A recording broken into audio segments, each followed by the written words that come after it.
Salut à tous, on se retrouve pour l'épisode 1396 du Zap Image. On commence aujourd'hui avec une mauvaise nouvelle pour l'équipe anglaise de Liverpool et c'est officiel, le capitaine Jordan Henderson a subi une opération suite à sa blessure survenue face à Everton la semaine dernière. Il sera absent jusqu'en avril, annonce Sky Sport News, et ça c'est une très mauvaise nouvelle pour l'équipe de Jürgen Klopp. Pourquoi ? Parce que Liverpool va enchaîner tous les 3 jours des matchs très importants déjà la fin de saison de Première Ligue. Actuellement ils sont quand même 6e, l'objectif c'est de terminer dans les 4 premières places pour pouvoir être encore qualifiés pour la future Ligue des Champions. Ils sont toujours aussi qualifiés en LDC, cette équipe de Liverpool. Et un nouveau joueur est blessé, ça qu'il y en a eu beaucoup depuis le début de la saison. Et ça c'est un gros couac pour l'équipe de Jürgen Klopp. Et pour finir avec cette équipe anglaise, donc on va parler d'un joueur toujours blessé du côté de Liverpool, mais lui pourrait revenir très prochainement. C'est le défenseur néerlandais Virgil van Dijk qui travaille dur pour revenir parce qu'il a posté quelques photos sur son compte Twitter. On peut le voir qu'il s'entraîne actuellement individuellement du côté de Liverpool. Ensuite, on va parler de l'attaquant marseillais. Milik sera disponible pour jouer le prochain match de Marseille. Donc le prochain match de Marseille, c'est bien ce soir, c'est l'Olympique de Marseille contre l'Olympique Lyonnais. Énorme choc. Et Milik qui était forfait lors des derniers matchs de l'Olympique de Marseille, il devrait bien être présent. Donc je ne sais pas s'il va commencer titulaire, mais déjà il est dans le groupe, l'attaquant polonais. Et ça c'est une bonne nouvelle pour l'OM. Et toujours pour finir sur cette affiche, donc cette fois-ci, un joueur qui est forfait, c'est le défenseur Jordan Amavi, est de nouveau forfait touché à la cuisse. Il manquera les chocs face à Lyon donc ce soir et face à Lille mercredi. Et pour finir sur cet Olympico ce soir, donc l'arbitre de la rencontre, donc bien sûr quelqu'un de très important lors du match, donc ça sera Benoît Millot qui sera l'arbitre de l'Olympico ce soir. Ensuite, jetez un petit coup d'œil aussi aux affiches de la journée. Donc en Ligue 1, je dis ce soir l'Olympico, mais aussi des matchs cet après-midi. Donc le multiplex à 15h. Donc dans quelques minutes, Monaco contre Brest. En Première Ligue, énorme choc cet après-midi à 17h30. Chelsea contre Manchester United. En Espagne ce soir, l'Atlético Madrid se déplace du côté de Villarreal. Ça aussi, c'est un gros choc. Il y a aussi des matchs en Serie A et dans le championnat allemand. Ensuite, on va parler de Karim Benzema, et ça c'est une bonne nouvelle pour le Real Madrid. Donc déjà le Real Madrid ne joue pas aujourd'hui, ils n'ont pas joué hier, ils jouent demain, c'est plutôt rare, mais voilà, le Real Madrid reçoit demain la Real Sociedad un lundi soir. Donc Benzema devrait être de retour sur les terrains pour le derby madrilène du 7 mars prochain. Donc déjà bien sûr demain il est forfait, mais il devrait être bien là pour le match très important du Real Madrid du côté de l'Atlético Madrid. Déjà ça sera le derby, puis actuellement c'est les deux premiers quand même du championnat espagnol, donc il devrait être de retour très prochainement, l'attaquant français. Ensuite, on va parler de Paolo Maldini, a défendu face au plus grand, ancien très grand défenseur de l'AC Milan, et aussi ancien très grand défenseur italien. Donc il a défendu contre les plus grands. Donc par exemple, contre Diego Maradona à l'époque, lors de AC Milan-Naples, quand bien sûr Maradona évoluait du côté de l'Italie. La même chose lors du match AC Milan contre Manchester United, ce choc qu'il y avait avant en Ligue des Champions. Donc on va retrouver ce choc dans quelques jours, bien sûr, en Europa League, vu que les deux équipes s'affrontent. Et aussi l'AC Milan contre l'Inter, quand il affrontait R9, le Brésilien. Et pour finir avec Ronaldo, phénoménal, le Brésilien, donc Zlatan Ibrahimovic a toujours été un grand fan de Ronaldo. Il a dit: je n'ai pas besoin de décrire Ronaldo, la façon dont il bougeait, la façon dont il faisait ses pas, la façon dont il faisait le serpent, la façon dont il bougeait. Pour moi, il est le plus grand joueur de l'histoire et sans aucun doute. Donc voilà, pour Zlatan, le plus grand, le meilleur joueur de l'histoire du football, c'est Ronaldo, le Brésilien. Et pour finir avec lui, donc Messi a eu son premier ballon d'or à 22 ans. CR7 a eu son premier ballon d'or à 23 ans et un certain Ronaldo, donc R9, a eu son premier ballon d'or à seulement 21 ans. Il est le plus jeune joueur à avoir remporté le ballon d'or. Ensuite, regardez la liste des joueurs nominés pour le prix du meilleur joueur du mois de février en Liga. On a le choix entre Lionel Messi, l'attaquant suédois Isaac, Morales, Nabil Fekir, Thibaut Courtois, Bounou et Berenguer. Donc parmi ces joueurs-là, un sera élu meilleur joueur du championnat de Liga pour ce mois de février.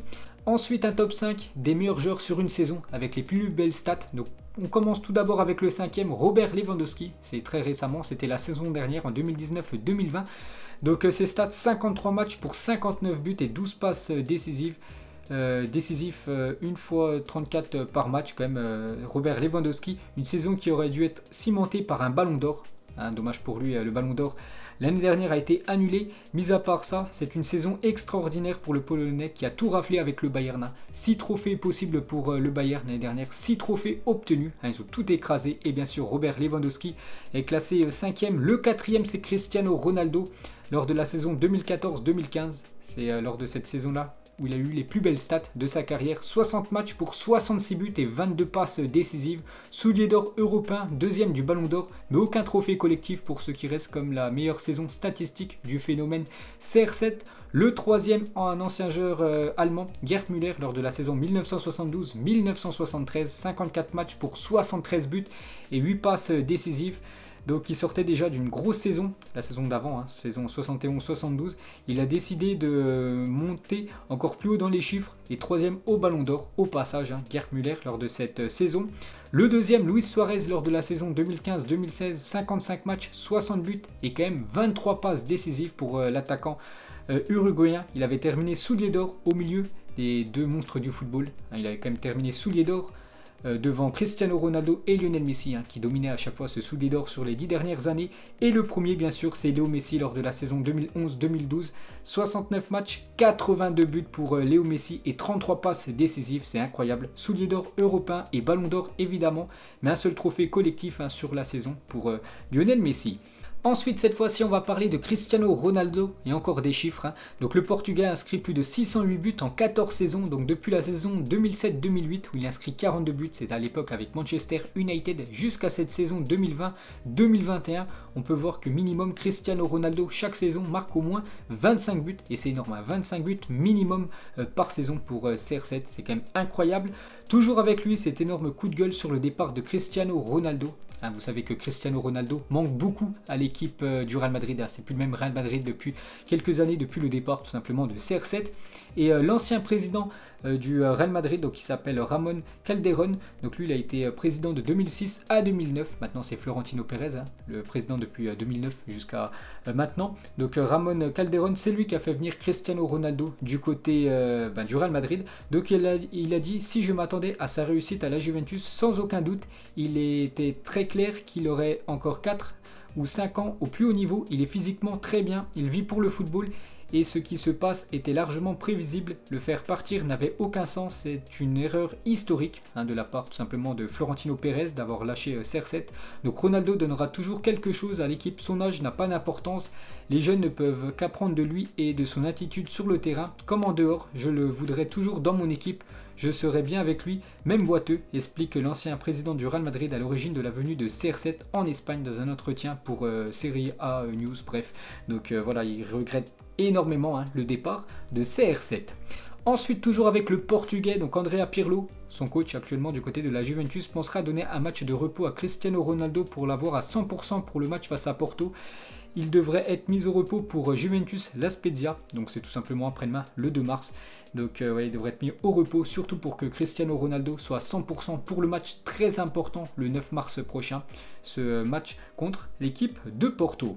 Et pour finir avec CR7, était habillé comme ça le jour de sa signature à Manchester United. Donc il quittait cette équipe du Sporting pour signer du côté de Manchester United. Donc voilà, il a juste des habits un petit peu spécial Cristiano Ronaldo et bien sûr Sir Alex Ferguson l'a complètement métamorphosé en Angleterre.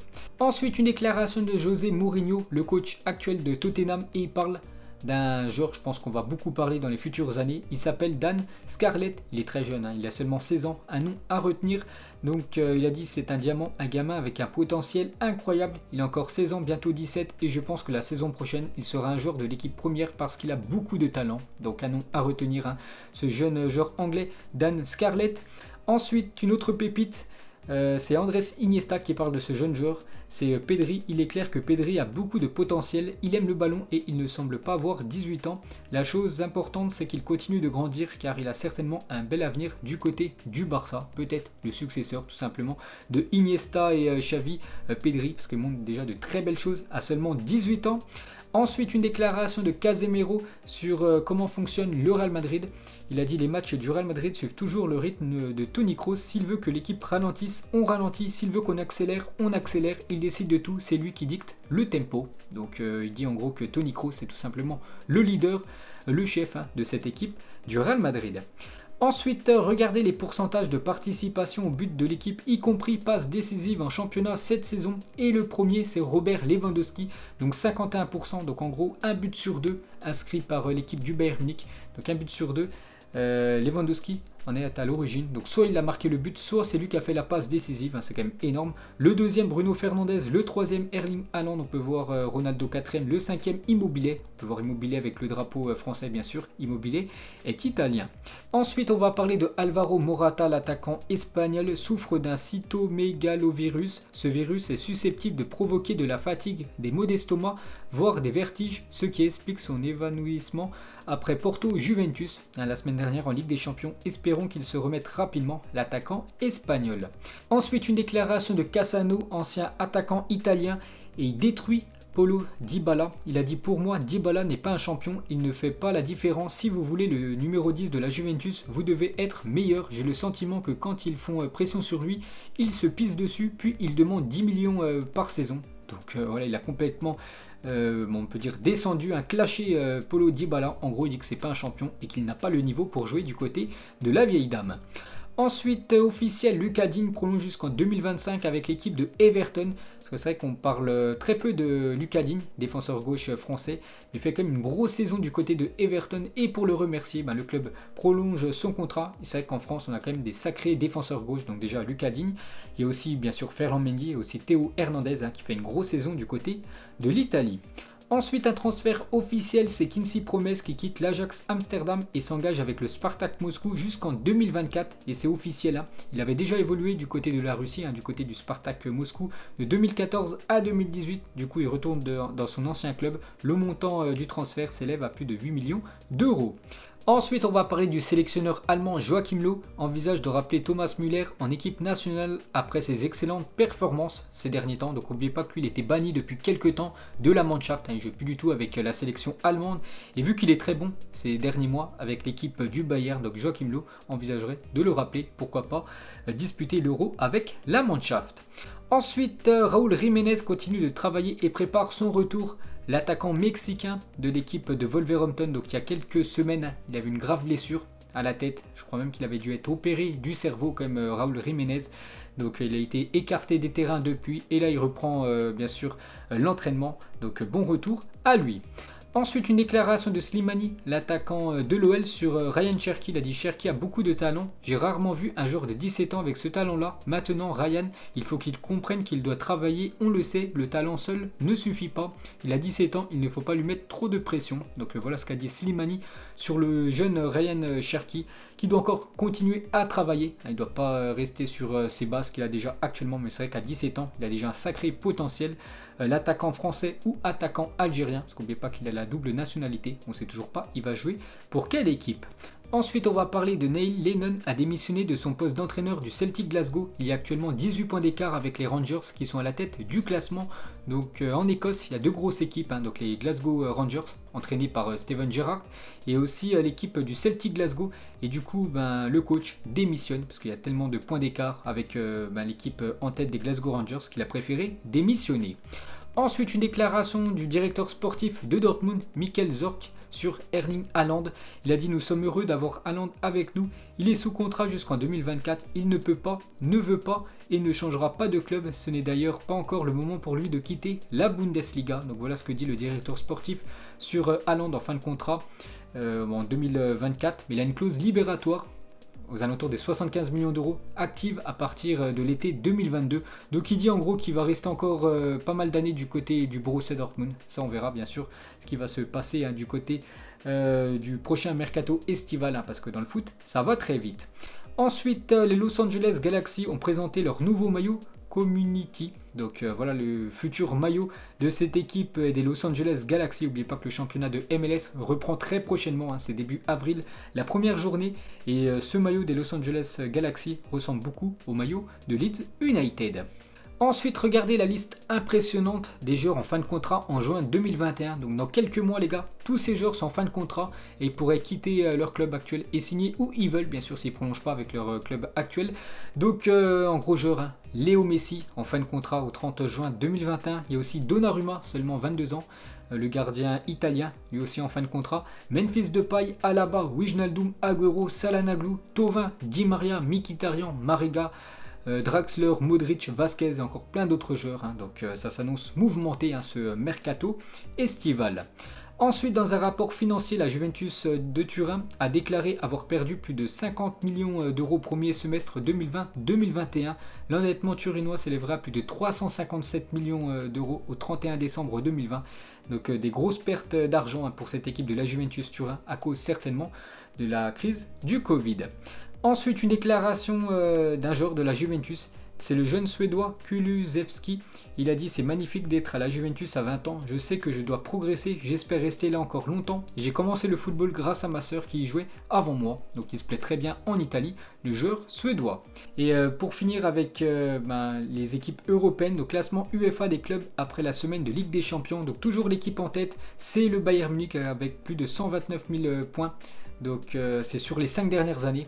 Plus tu vas loin, bien sûr, plus tu as de points, vu que le Bayern termine souvent en quart de finale, demi-finaliste ou même finaliste ou même vainqueur, comme l'année dernière, donc il remporte beaucoup de points. Donc 129 000 points pour le Bayern devant le Barça, 3e le Real Madrid.